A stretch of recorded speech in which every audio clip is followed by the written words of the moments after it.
Ladies and gentlemen, I can finally talk about DMZ Modern Warfare 4's brand new game mode, or I guess remastered, refined game mode. And honestly, I'm kind of excited. Not just because we're getting another game mode in Call of Duty, but because I genuinely think that DMZ has the potential to become one of the biggest things in Call of Duty history. Before we get into everything, I want to be very transparent with you guys. I wasn't some hardcore DMZ player back in Modern Warfare 2.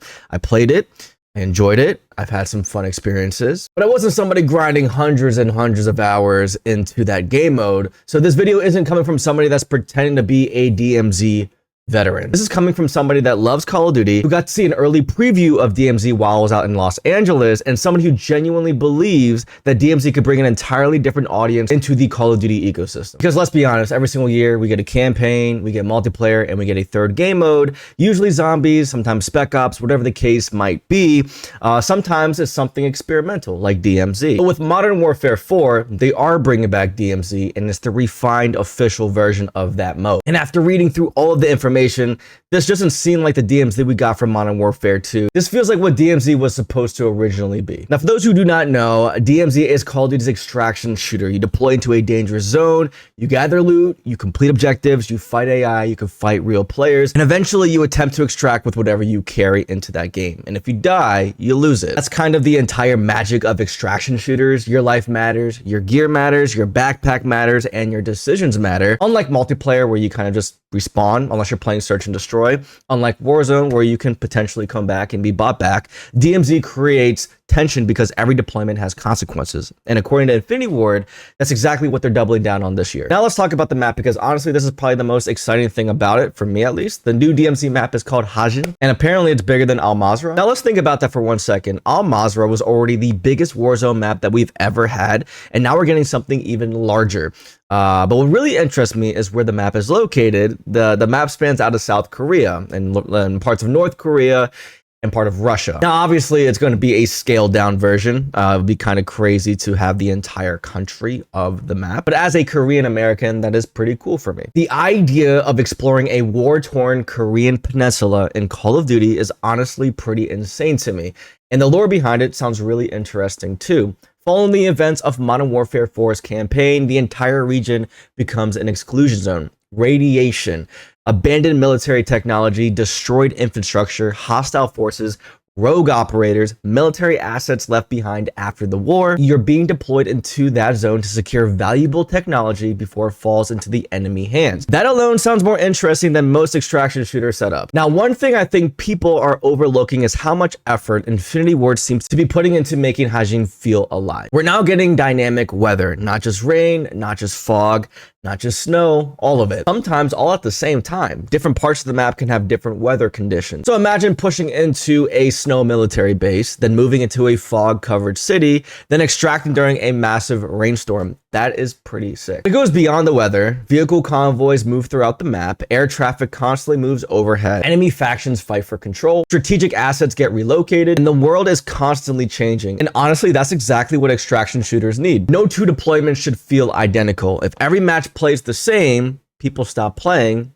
Simple as that. Now, this is where I want to transition to something that I've talked about before for multiplayer and in Warzone, and that is replayability. Because this is what ultimately decides if DMZ fails or succeeds. Not launch week, not the first month, long-term replayability. Take Arc Raiders, for example. One thing that kept me playing wasn't even the PvP. It was progression. I wanted resources. I wanted upgrades. I wanted materials.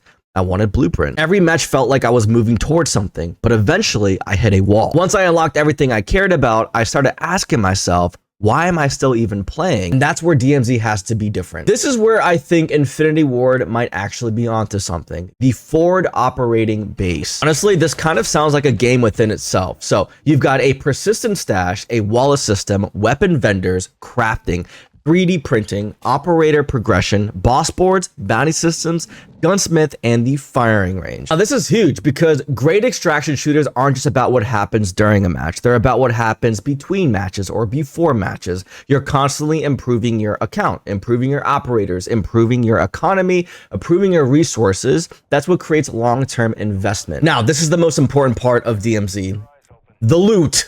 Give me the loot. Give me the loot. This is where I also think where DMZ will fail or succeed. Probably my biggest concern. The loot has to matter hands down. So Infinity Ward is talking about recipes, crafting materials, weapon manuals, rare resources, upgrading your 3D printer, building equipment, crafting kill streaks, finding rare ingredients.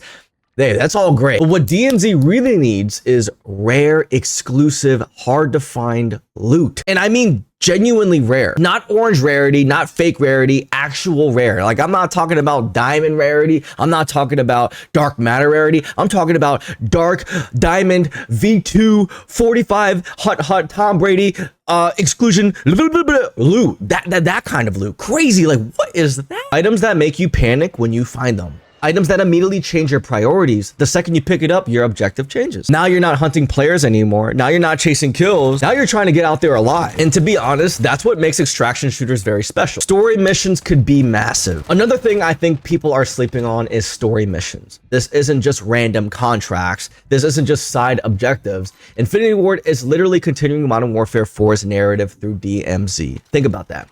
Story content inside a live extraction shooter while other players are running around the same server. That sounds awesome because it means DMZ isn't just a side game mode anymore. It's becoming part of the overall Modern Warfare experience. And if they continue updating those story missions throughout the seasons, that could become one of the biggest reasons to keep coming back to DMZ. Dynamic operations sound better than contract. These are basically evolving objectives that change every deployment. Rescue operations, weapon programs, critical asset recovery, hostile assault, large-scale objectives. I think that's important because every match should feel different. And if I'm doing the same exact thing every single deployment, eventually I'm going to get bored.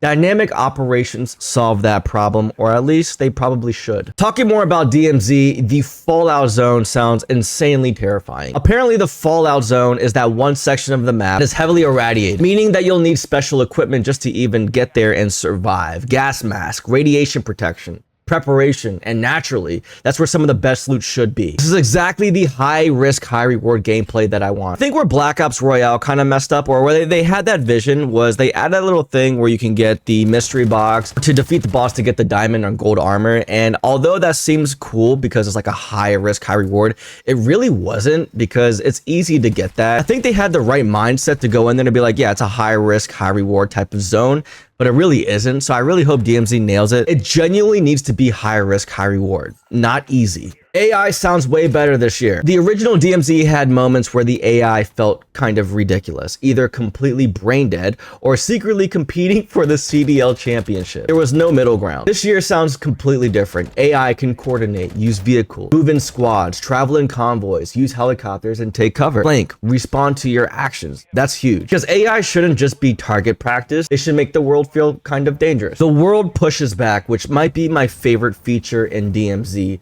the threat system. The more chaos you cause, the more the world responds. Think about that. You keep pushing, you keep fighting, you keep attracting attention. Eventually, the game starts sending attack helicopters, elite troops, juggernauts, drone swarms, death stalkers, specialized strike teams. That's awesome because it creates escalation naturally. The world literally pushes back against you. Now let's talk about the PvP because obviously other players are what makes extraction shooters special. Infinity Ward seems to be embracing that. The bounty system looks fantastic. The more operators you eliminate, the higher your notoriety is. And the higher that is, the more visible you become, the bigger target that you become, which I love that. There's a leaderboard system and I love that. Actions now have consequences because if you're running around hunting everybody, eventually people start hunting you and that creates stories. You've got lieutenants, special targets scattered throughout the map. Kill them, they drop dog tags, extract those dog tags, and then you progress your boss board. Simple as that. Except now every other player wants those dog tags, which means the second you acquire one, you become a target. And that's how great extraction shooter PvP works. Natural conflict, not forced conflict. Conflict because multiple players want the same thing. Now here's probably my biggest request. DMZ must connect to multiplayer. I do not care. It has to 1,000,000% or I won't play it.